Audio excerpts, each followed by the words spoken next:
I els contem ara una informació relacionada amb esta casa. A partir de demà comença la nova programació d'Apunt, una temporada en què l'actualitat informativa serà la protagonista de la graella, amb noves cares i més temps dedicat a la informació més directa i de proximitat.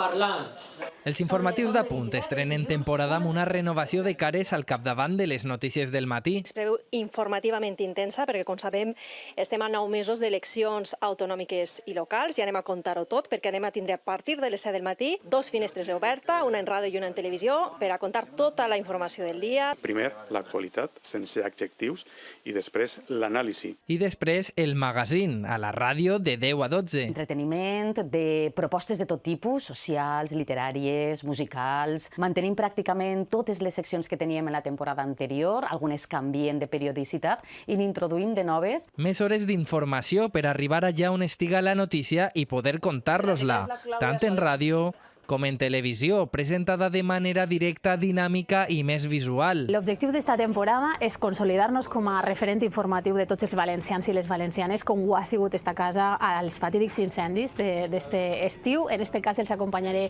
a les 2 de la vesprada. El Notícies Nit manté el format de 2 presentadors. Bona nit, com estan? I als caps de setmana, més profunditat i anàlisi. Fer una informació més pròxima, més festiva, més fresca, més lúdica i arribant als pobles de tot el territori. I a més, hi ha una sorpresa perquè no estic a soles en el plató. En el cap de setmana el que volem és esprémer un poquet més cada píxel d'esta pantalla. Per això aprofundirem en alguns temes per a fer-los un poc més didàctics i també més divulgatius. Tot per a seguir millorant els serveis públics informatius als quals cada dia donen la seva confiança.